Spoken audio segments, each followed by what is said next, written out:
అందరికీ నమస్కారం. ఈరోజు మనం కుంభరాశి వారి గురించి తెలుసుకుందాం. కుంభరాశి వారి ఇంట్లో ఈ దేవత నీడ, ఆ దేవత ఎవరు, ఆమె చూపు మీ ఇంటిపై ఎందుకు పడిందనేటటువంటి పూర్తి అంశాలన్నీ కూడా ఈరోజు ఈ వీడియోలో తెలుసుకుందాం. గుండె జల్లుమంటుంది. మీ కష్టాలు, అలాగే అసలు మీరు సమస్యలకు గురవడానికి కారణం ఏమిటి, అలాగే ఏ దేవత యొక్క శాపం, అలాగే ఏ దేవత యొక్క కటాక్షం మీ మీద ఉందనేది పూర్తిగా ఈరోజు ఈ వీడియో ద్వారా అయితే మీరు తెలుసుకోవచ్చు. కాబట్టి ఆలస్యం చేయకుండా వివరాల్లోకి వెళ్ళిపోదాం. ఇక ఇప్పుడు మనం ఈ రాశి వారి యొక్క పూర్తి జాతక ఫలితాలు ఎలా ఉన్నాయో తెలుసుకుందాం. ఎవరైనా కానీ చిన్నపిల్లల దగ్గర నుండి పెద్దవాళ్ల వరకు ఈ రాశి వారిలో ఉండేటటువంటి కొన్ని ముఖ్యమైనటువంటి లక్షణాల గురించి తెలుసుకుంటే నిజంగా మీరు ఆశ్చర్యపోతారు. ఎందుకంటే ఈ రాశి వారికి అతి మంచితనం, అలాగే చాలా ఎక్కువగా హెల్పింగ్ నేచర్ అనేది ఉంటుందనే చెప్పుకోవాలి. అలాగే చాలా సహనం, ఓర్పు అనేవి కూడా ఎక్కువగా ఉంటాయి వీరికి. ఎదుటివారిని వేగంగా నమ్ముతూ ఉంటారు. అలా నమ్మి మోసపోయినటువంటి పరిస్థితులు కూడా చాలా ఎక్కువగా ఉన్నాయి. ఇలా ఎన్నో సందర్భాల్లో వీరు మోసపోయినప్పటికీ మరలా తిరిగి ఆ మనుషుల్నే నమ్ముతూ ఉండడం జరుగుతూ ఉంటుంది. అలా మరలా మరలా నమ్ముతూ చివరాఖరికి ఏదో ఒక సందర్భంలో ఖచ్చితంగా వారేంటనేది తెలుసుకొని అది మానుకోవడానికి ప్రయత్నం చేస్తూ ఉంటారు. అలాగే వీరిని చాలామంది మోసం చేయడానికి కూడా ప్రయత్నిస్తూ ఉన్నారు. మోసం చేసిన వారు కూడా ఉన్నారు. మీరు ఎవరైతే నా అని చెప్పి ఎవరైతే అనుకున్నారో అటువంటి వారే మిమ్మల్ని తొక్కేయడానికి ప్రయత్నించినటువంటి సందర్భాలు కూడా చాలా ఎక్కువగా గతంలోనూ అలాగే ఇప్పటికీ కూడా జరుగుతూ ఉన్నాయి. ఎక్కువగా మిమ్మల్ని మోసం చేయడం కూడా జరిగింది. మరి వాటన్నింటికీ సంబంధించి కనుక చూసుకున్నట్లయితే ఈ రాశివారు అన్నింటినీ కూడా బాగా భరించి ఎదుర్కొని చక్కగా ఒక చిరునవ్వుతో ఓర్పు సహనంతో ఇప్పటి వరకు లాక్కుని రావడం అనేది జరిగింది. కానీ ఆర్థికంగా మాత్రం చాలా ఇబ్బందులు పడ్డం, అలాగే ఏదీ కూడా అనుకున్నవి సాధించలేక ఎక్కడ ఉన్నవారు అక్కడే ఉండడం వల్ల చాలా బాధపడడం కూడా జరుగుతూ వస్తుంది. అయితే మీరు ఈ విషయాన్ని మాత్రం తప్పకుండా కొన్ని గుర్తుంచుకోవాలి. అసలు ఈ రాశి వారికైతే కొన్ని మంచి రోజులనేవి కలిసి రావడం అనేది జరగబోతుంది. కొంతకాలంగా అంటే గత కొంతకాలంగా కావచ్చు, లేదంటే గడిచిపోయినటువంటి రోజులు కావచ్చు, మీరు చాలా ఇబ్బందులను, బాధలను, సమస్యలను ఎదుర్కోవడం జరిగింది. అయితే మీరు కొన్ని పాటించవలసినటువంటి నియమాలు తెలుసుకోండి. వాటి వల్ల మీకు మరింత లాభం అనేది చేకూరుతుంది. చేయకూడనటువంటి పనులు కూడా కొన్ని ఉన్నాయి. అవి కూడా వివరంగా చెప్తాం, తెలుసుకోండి. వాటి గురించి కూడా ఈరోజు మనం ఈ వీడియోలోనే తెలుసుకోబోతున్నాం. అయితే వివరాల్లోకి వెళితే మీ ఇంట్లో ఒక దేవత కొలువు ఉండడం జరిగింది. మరి ఏ ఇంట్లో దేవత కొలువు ఉండడం జరగదా, మరి చిత్రం కాపోతే అని మీరు అనుకుంటారేమో. ప్రతి ఇంట్లో ఒక దేవత అనేది కొలువు ఉండడం జరుగుతుంది. అదే కులదేవత, ఆరాధ్య దేవత అని అంటారు. మన పూర్వీకుల కాలం నుండి, మన పెద్దల కాలం నుండి వస్తున్నటువంటి ఆరాధ్య దేవత మన ఇంటి దేవత, మన కులదేవత. కాబట్టి ఆ దేవత ఎవరైతే ఉన్నారో వారి యొక్క అనుగ్రహంతో పాటు వారి యొక్క శాపం కూడా మనకు కొంత ఉంటుందనే చెప్పుకోవాలి. అంటే ఎవరైతే ఆ తల్లిని విస్మరించారో, ఎవరైతే మర్చిపోయారో అటువంటి వారికి ఆమె అనుగ్రహం ఏ విధంగా అయితే ఉంటుందో ఆమె యొక్క శాపం, కోపం కూడా ఉంటుందని తెలుసుకోండి. కాబట్టి మీరు కొన్ని విషయాలను ఆమె గురించి తెలుసుకొని ఆమెకు చేయవలసినటువంటి పూజలు, అలాగే ఆమెను ఏ విధంగా మీరు ప్రతిరోజు కూడా కొలుచుకుంటూ ఉండాలి. ఇటువంటి విషయాలను మీరు తెలుసుకుంటే కనుక మీ జీవితంలో తిరుగనేది ఉండడండి. కాబట్టి మీరు కొన్ని విషయాల్లో పొరపాట్లు చేస్తూ ఉన్నారు, కొన్ని తప్పులు అనేవి చేస్తూ ఉన్నారు.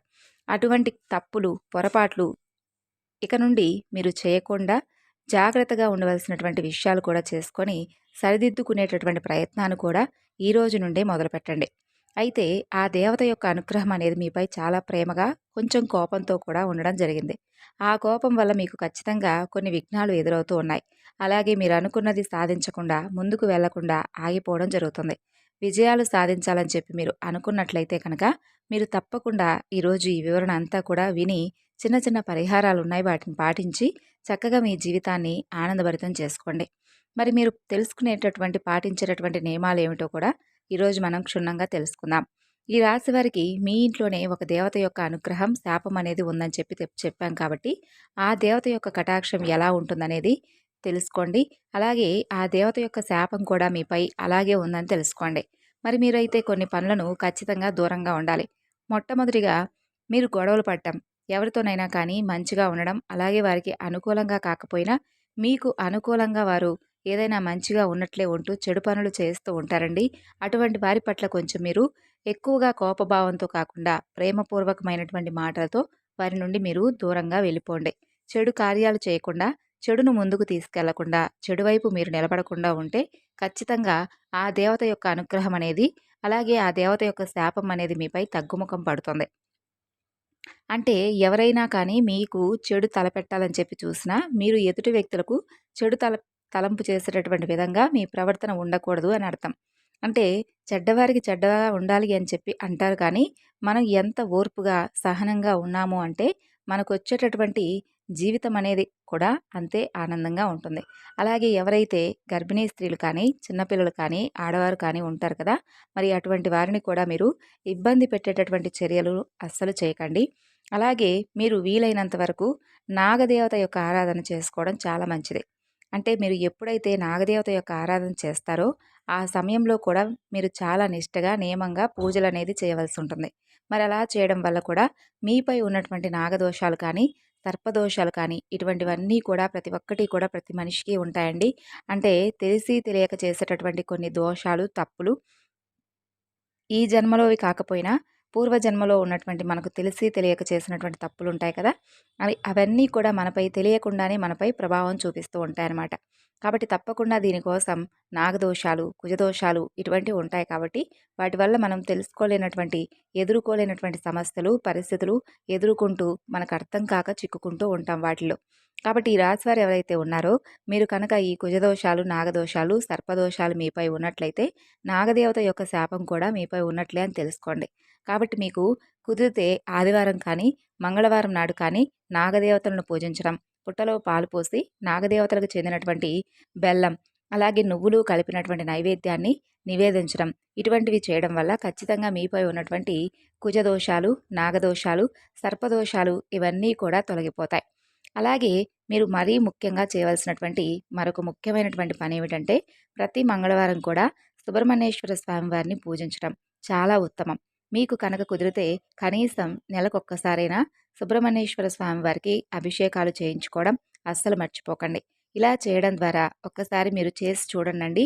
మీరు అనుకున్నటువంటి పనులన్నీ కూడా తప్పకుండా జరుగుతాయి. అలాగే మీకేదైనా పనుల్లో ఆటంకాలు ఏర్పడినా కూడా, ఆ ఆటంకాలు కూడా మీ నుండి శాశ్వతంగా దూరమవుతాయి. ఇక అలాగే ఈ రాశివారి యొక్క జీవితాన్ని, జాతక ఫలితాలను గనక చూసుకున్నట్లయితే, మీరు తప్పకుండా మీ ఇంట్లో దాగి ఉన్నటువంటి ఒక శక్తి బయటకు రాబోతుందని తెలుసుకోండి. మరి ఆ శక్తి ఎవరనేది తెలుసుకుంటే నిజంగా మీరు ఆశ్చర్యపోతారు. మన ఇంట్లో అనుకూలమైనటువంటి శక్తి ఎలా ఉంటుందో, ప్రతికూలమైనటువంటి శక్తి కూడా ఉండడం జరుగుతుంది. కాబట్టి ఆ ప్రతికూలమైనటువంటి శక్తి బయటకు రావాలంటే ముఖ్యంగా మనం కొన్ని నియమాలను పాటించాలి. ఇది కూడా జాగ్రత్తగా వివరంగా తెలుసుకోండి.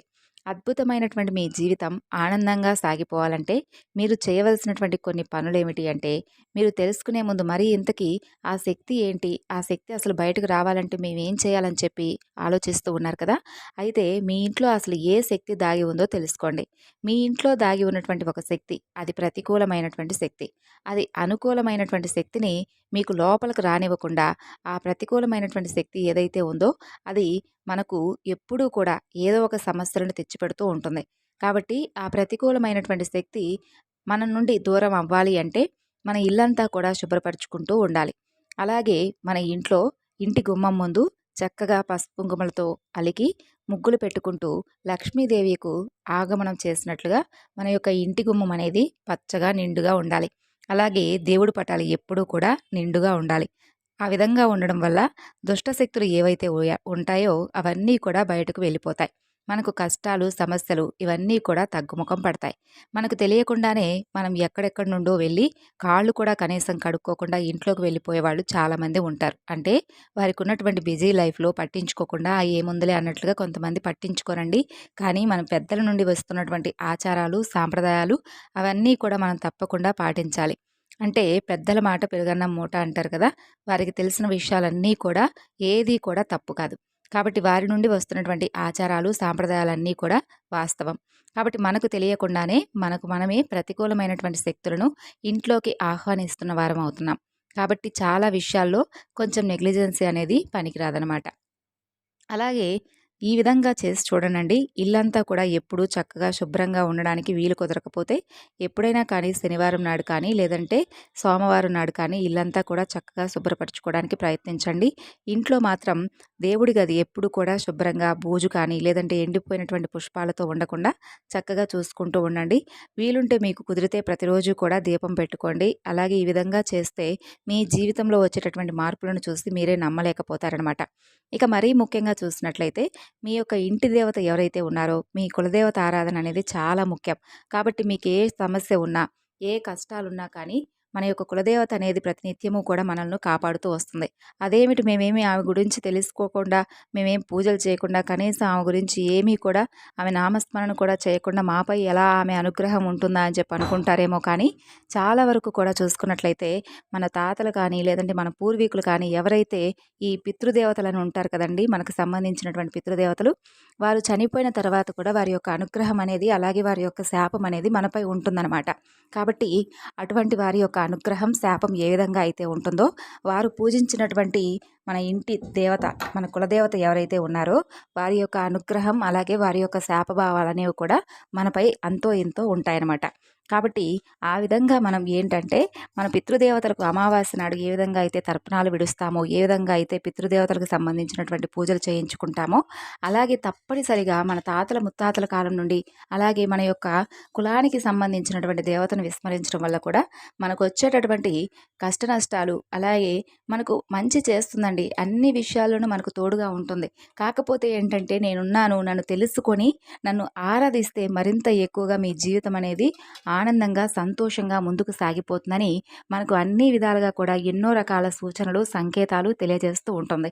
అంటే మనకు ఒక కళ రూపంలో కానీ, లేదంటే ఎవరో ఒకరి ద్వారా, ఒక మనిషి ద్వారానైనా కానీ మనకు నేనున్నాను, నన్ను పూజించండి, నన్ను తెలుసుకోండి, కనీసం నన్ను పూజించకపోయినా నా నామస్మరణైనా చేయడం వల్ల మీపై ఉన్నటువంటి ఏదైతే ఉంటాయో కష్టాలు, సమస్యలు, చిక్కుముడులు ఇవన్నీ కూడా నేను తప్పకుండా మీ నుండి దూరం చేసి మిమ్మల్ని, మీ కుటుంబాన్ని ఎప్పుడూ కూడా రక్షక కవచంగా ఉంటానని చెప్పి మనకు అన్ని విధాలుగా కూడా ఏదో ఒక మంచి సంకేతం అయితే ఆ తల్లి తెలియజేస్తుందన్నమాట.